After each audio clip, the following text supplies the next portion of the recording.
The unexpected message commander, Sarah Chen, rubbed her tired eyes as she stared at the screens inside the Deep Space Observatory. The massive facility sat on the dark side of the moon, its enormous dishes pointed toward the stars, listening for any signs of life beyond Earth. Sarah had been running the observatory for 3 years, and most days were quiet. Today was different. The computer systems had detected something incredible during the night shift. A signal was coming from deep space, but it wasn't random noise or natural radiation. This was clearly artificial, clearly intelligent, and it was directed specifically at Earth. Sarah's hands trembled as she adjusted the controls to enhance the signal quality. The transmission was unlike anything humans had ever received. It contained complex mathematical formulas, star charts, and what appeared to be language patterns. But most shocking of all, parts of the message were in English, Chinese, and Spanish. Someone out there had been watching Earth and learning human languages. Sarah immediately contacted Earth Command. Within an hour, the facility was swarming with military personnel, scientists, and government officials. The most important visitor was Dr. Rebecca Walsh, Earth's leading expert in theoretical physics and communication technologies.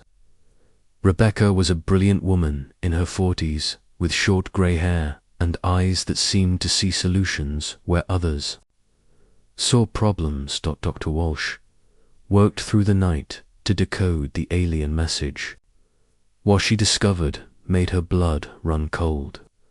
The signal was from something called the Cosmic Federation, a vast alliance of alien species that controlled most of the galaxy. They had been observing Earth for decades, waiting for humanity to develop enough technology to be worth their attention. The message was simple but terrifying. The Cosmic Federation was offering Earth a choice. Humanity could join the Federation as a junior member, accepting alien oversight and control over their development. In exchange, Earth would receive advanced technology and protection from other hostile alien species. The alternative was complete isolation from galactic civilization, with the strong suggestion that isolated species rarely survived long in the dangerous galaxy. Earth had 30 days to decide. President Marcus Thompson received the news in his office in Washington. He was a tall man in his early 60s, with silver hair and the kind of steady demeanor that made people trust him during difficult times. As he listened to Dr. Walsh's report, his face grew more serious with each word. The implications were staggering. Humanity was not alone in the universe, but their new neighbors were not offering friendship. They were offering subjugation disguised as partnership. The Federation's message made it clear that junior members had no real independence. Their technology, their culture, their very future would be guided by alien overseers. President Thompson immediately called for an emergency session of the United Nations. Representatives from every nation on Earth gathered in New York to discuss humanity's response to the most important decision in their species' history. The debate was fierce and emotional. Some delegates argued for accepting the Federation's offer. They pointed out that Earth was a single planet with primitive technology compared to a galactic civilization. Resistance would be futile, and cooperation might at least ensure humanity's survival. Others, led by General Patricia Mills, insisted that freedom was worth any price. General Mills was a career military officer who had spent her life defending democracy. She stood before the assembled delegates and spoke with quiet intensity about the values that defined humanity. Dr. Walsh listened to the arguments and then asked for permission to present an alternative that no one had considered. She walked to the front of the assembly and activated a holographic display. showing complex energy patterns and mathematical equations. For the past 5 years, Dr. Walsh explained, she had been working on a theoretical project called the Sanctuary Protocol. The idea was to create an energy barrier around Earth's entire solar system that would make it completely invisible and inaccessible to outside forces. The technology was untested and would require unprecedented global cooperation. But it might offer a third option. The room erupted in surprise discussions. The idea was incredible and terrifying at the same time. Dr. Walsh's barrier wouldn't just keep the Federation out. It would cut Earth off from the entire galaxy, possibly forever. Humanity would be truly alone, dependent only on themselves for survival and advancement. The debate continued for days. Scientists argued about whether the Sanctuary Protocol was even possible. Military leaders worried about the resources required. Politicians debated the ethics of making such a momentous decision for all of humanity. Dr. Walsh worked around the clock to refine her calculations and address the concerns raised by other experts. The barrier would require massive energy generators, placed throughout the solar system. Every nation would need to contribute their best scientists and engineers. The construction would take at least 6 months, and there was no guarantee it would work. But the more people learned about the Federation's true nature, the more appealing the Sanctuary Protocol became. Hidden in the alien message were references to other species that had joined the Federation. These junior members were essentially colonies, their resources exploited and their cultures slowly erased. The Federation promised protection and advancement, but delivered only servitude. Captain Maria Santos, one of Earth's most experienced space pilots, spoke passionately about the choice facing humanity. She had spent years exploring the outer reaches of the solar system and had always dreamed of venturing to the stars. But she would rather never leave the solar system than see Earth become a slave world. The final vote was held on a Tuesday morning. Representatives from 195 nations cast their ballots in the most important election in human history. The result was closer than expected, but decisive. By a margin of 127 to 68, humanity chose the Sanctuary Protocol. President Thompson addressed the world that evening. He spoke about the courage required to choose the unknown over the comfortable, to pick freedom over security. He announced that Earth would reject the Federation's offer and instead attempt something that had never been done before. Humanity would build a wall around their entire solar system and face the future alone. The alien response came within hours. The Federation's second message was much less diplomatic than the first. They expressed disappointment in humanity's choice and warned that the galaxy was a dangerous place for species that refused to cooperate. They gave Earth one final chance to reconsider, but made it clear that time was running out. Dr. Walsh had expected this reaction. She had studied the Federation's previous contacts with other species and knew they didn't accept rejection easily. Intelligence reports suggested that a Federation fleet was already being assembled to deal with Earth's defiance. Humanity had perhaps 6 months before the aliens arrived in force. The greatest engineering project in human history began immediately. Dr. Walsh was given unlimited resources and authority to coordinate the construction of the Sanctuary Protocol. Every major corporation, every government agency, every research institution was mobilized for the effort. Engineer David Kim was appointed as the construction chief. He was a Korean American who had built some of the most ambitious projects on Earth, including the first permanent lunar base and the Mars terraforming stations. If anyone could build something as impossible as a solar system-wide energy barrier, it was David Kim. The work began simultaneously on dozens of fronts. Mining operations were established throughout the asteroid belt to extract the rare materials needed for the barrier generators. Construction crews worked around the clock to build the massive energy collectors that would power the system. Scientists pushed the boundaries of human knowledge to solve problems that had never been encountered before. The most challenging aspect was the coordination required. The barrier would consist of hundreds of individual generators placed at precise locations throughout the solar system. Each generator had to be perfectly synchronized with all the others, or the entire system would fail. The margin for error was essentially zero. As the months passed, the project took on a life of its own.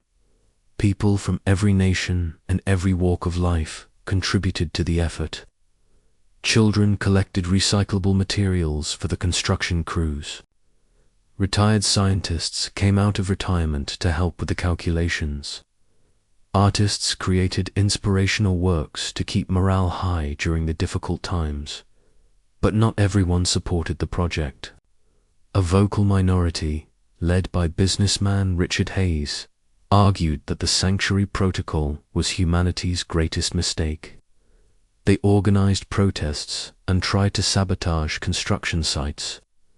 Hayes believed that Earth should accept the Federation's offer and take their place as a junior member of galactic civilization.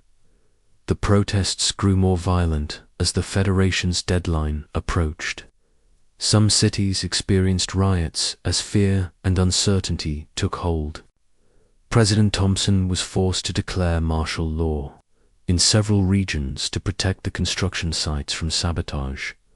Meanwhile, long-range sensors detected the first signs of the Federation fleet. They were still months away, but the alien ships were massive and heavily armed.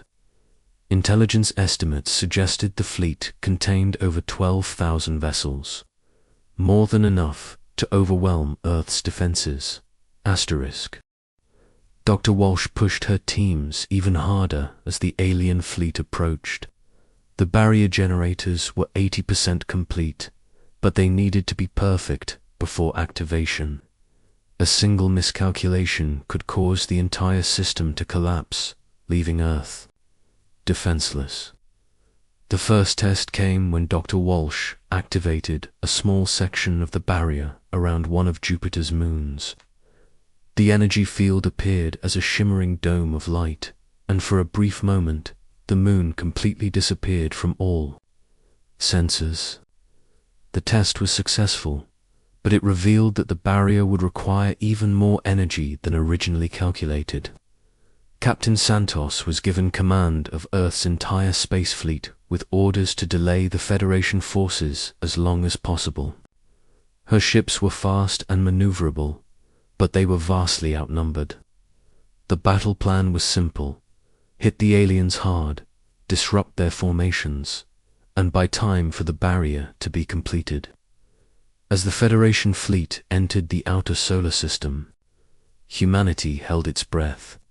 The next few weeks would determine whether Earth would remain free or become another conquered world in the Federation's vast empire.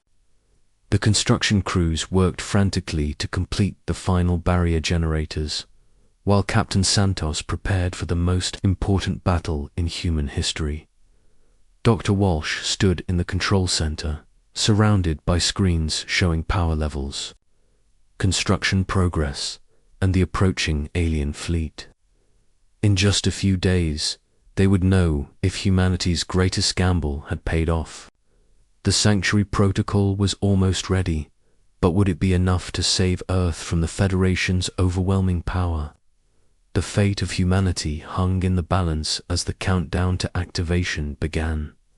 The Great Isolation, the Federation fleet arrived, like a storm cloud blotting out the stars. Admiral Korath Prime stood on the bridge of the massive flagship Dominion, watching the small blue planet that had dared to defy the most powerful force in the galaxy. In his 3 centuries of service, He had never encountered a species foolish enough to reject the Federation's generous offer of membership. Kore Thrime was a towering figure, even by the standards of his species. His crystalline skin reflected the bridge lights, and his 4 arms moved with practiced efficiency as he reviewed the battle plans. The humans had surprised him with their response, but surprise would not save them from the consequences of their choice. Captain Maria Santos watched the approaching fleet from the bridge of her flagship, the Intrepid. Earth's entire space navy consisted of barely 200 ships, most of them converted cargo vessels and mining platforms hastily equipped with weapons. Against the Federation's 12,000 warships, they stood no chance in a conventional battle. But Maria had no intention of fighting. Conventionally, she had studied every piece of information about Federation tactics and had developed a strategy that played to humanity's strengths. Human ships were smaller and faster than the alien vessels, and human pilots had learned to think creatively. Under pressure, the first engagement began near Neptune. Maria led a squadron of 50 ships in a surprise attack on the Federation's advanced scouts. Instead of trying to destroy the massive alien vessels, the human ships focused on disrupting their formations and communications. They struck fast, used the planet's gravity well to slingshot around the Federation ships, and escaped before the aliens could respond effectively. The tactic worked better than expected. The Federation commanders were accustomed to species that fought desperately but predictably. The human approach of hit-and-run attacks, combined with their willingness to use dangerous maneuvers that risked their own ships, confused and frustrated the alien fleet. On Earth, Dr. Rebecca Walsh watched the battle reports while simultaneously coordinating the final stages of the Sanctuary Protocol. The barrier generators were 95% complete, but the most critical components were still being installed. She needed at least 48 more hours, and Maria's fleet was buying that time with their lives. Engineer David Kim worked alongside construction crews on the primary control station, located on the dark side of the moon. The facility was a marvel of human engineering, combining technologies that had never been integrated before. Every system had to work perfectly, or the entire barrier would fail. The construction had required unprecedented cooperation between nations and corporations. Former enemies had shared their most advanced technologies. Military secrets had been disclosed to civilian scientists. The entire human race had united behind a single goal: independence from alien control. The Federation's response to the human resistance was swift and brutal. Admiral Korath Preem ordered his fleet to ignore the small human ships and proceed directly to Earth. If the humans wanted to play games, they would learn the price of defying the Federation. Captain Santos realized her delaying tactics were no longer working. The alien fleet was too large and too determined to be stopped by hit-and-run attacks.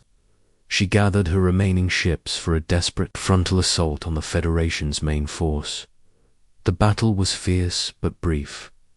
Human ships fought with the courage of warriors defending their home, but they were simply overwhelmed by superior numbers and technology.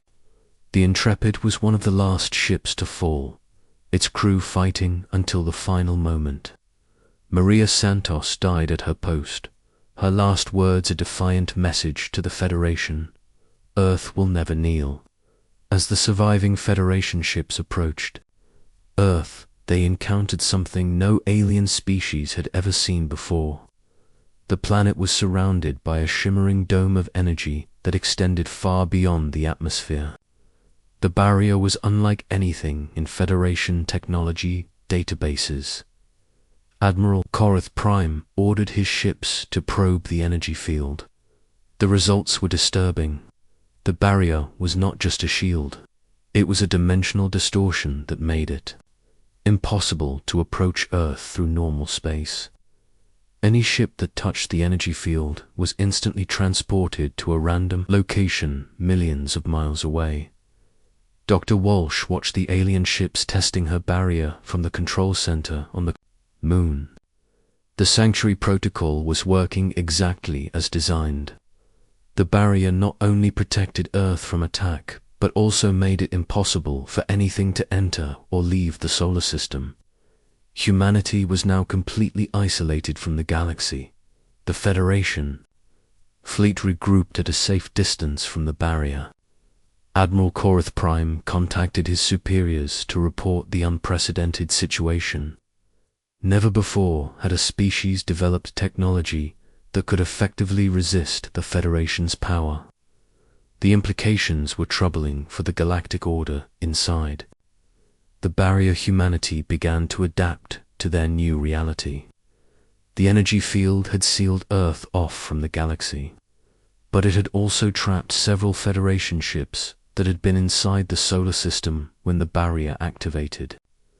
These aliens now found themselves prisoners in the very system they had come to conquer. President Thompson faced a difficult decision about what to do with the trapped Federation forces. Some advisors wanted to treat them as prisoners of war, while others suggested trying to negotiate with them. The aliens were stranded, their advanced technology disrupted by the barrier's energy field. Dr. Walsh made a surprising discovery while monitoring the barrier's effects. The energy field was not just protecting Earth, it was also having unexpected effects on human biology. People living near the barrier generators reported increased mental clarity and enhanced physical abilities. The phenomenon was subtle but measurable. The first year inside the barrier was challenging. Earth's economy had to be completely restructured without access to the asteroid mining operations and lunar factories that had been cut off by the barrier. Food production had to be increased to support the population without imports from the outer colonies, but humanity adapted with remarkable speed. The crisis had unleashed a wave of innovation and cooperation that surpassed anything in human history. Scientists who had been working on separate projects began collaborating on solutions to the isolation. Engineers found ways to make Earth's limited resources stretch further than anyone had thought possible. The trapped Federation ships eventually made contact with Earth's government. Admiral Korath Prime was forced to negotiate from a position of weakness, something he had never experienced in his long career. The humans offered the aliens a choice: cooperate in peaceful coexistence within the barrier, or face destruction. The negotiations were tense and difficult. The Federation admiral was accustomed to dictating terms to conquered species, not bargaining with equals. But the reality of the situation was undeniable. His fleet was trapped, his technology was failing, and the humans held all the advantages. An agreement was eventually reached. The Federation ships would be allowed to establish a base on one of Jupiter's moons, where they could maintain their vessels and support their crews. In exchange, they would share certain technologies with Earth and refrain from any hostile actions. Both sides would work together to understand the barrier's effects and find ways to adapt to their shared imprisonment. Asterisk, asterisk. The arrangement was not popular with everyone. Many humans wanted revenge for the lives lost during the invasion. Many Federation personnel saw cooperation with primitive humans as a humiliation, but practical necessity overcame emotional resistance. On both sides, as the years passed, something remarkable began to happen. The barrier's effects on human biology became more pronounced.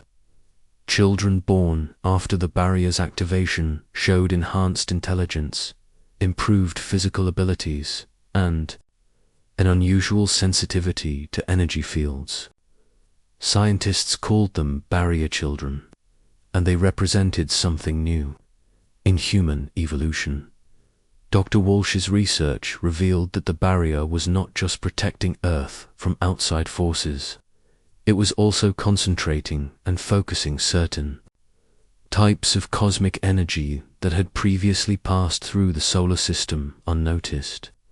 This energy was gradually changing human DNA, pushing the species toward a new evolutionary stage. The Federation scientists were fascinated and terrified by these developments. In their extensive databases, they had never encountered a species that could adapt so quickly to artificial environmental changes. The humans were becoming something unprecedented in galactic history. 5 years after the barrier's activation, Earth had become a world transformed. The crisis had forced humanity to abandon wasteful practices and develop sustainable technologies. Cities were cleaner and more efficient. Scientific progress had accelerated dramatically. Most importantly, the human race had developed a sense of unity and purpose that had never existed before.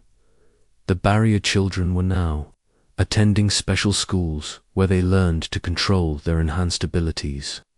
Some could manipulate energy fields with their minds. Others showed extraordinary intelligence that allowed them to solve complex problems in minutes rather than hours. A few demonstrated physical capabilities that exceeded normal human limits. Dr. Walsh, now in her 50s, had become the leading expert on barrier effects and human evolution. Her research suggested that the changes were not random mutations, but part of a directed evolutionary process. The barrier was somehow guiding human development toward a specific goal. The Federation personnel on Jupiter's moon had also adapted to their new circumstances. Some had formed friendships with human scientists and engineers. Others maintained their distance, still hoping that the Federation would find a way to break through the barrier and rescue them. Admiral Korath Prime had evolved from a conqueror to something resembling a diplomat. He had learned to work with human leaders and had even developed a grudging respect for their determination and ingenuity. The humans had accomplished something that no other species in galactic history had achieved. They had successfully resisted the Federation and maintained their independence. As the 10th anniversary of the barrier's activation approached, humanity faced new challenges and opportunities. The barrier was stable and showed no signs of weakening, but its long-term effects remained unknown. The barrier children were growing up and would soon take their place as leaders of human civilization. Dr. Walsh stood in the control center where it all began, watching the energy readings that had become as familiar as her own heartbeat. The barrier had saved humanity from conquest, but it had also changed them in ways that were still being discovered. The question now was not whether humanity would survive, but what they would become. Outside the barrier, the Federation fleet maintained its vigil, waiting for any sign of weakness in the energy field. But inside the barrier, humanity continued to evolve and adapt, growing stronger and more united with each passing year. The Great Isolation had begun as an act of desperation, but it was becoming something far more significant, the birth of a new kind of human civilization. The future remained uncertain, but one thing was clear: humanity had chosen its own path, and they would follow it wherever it led. Asterisk.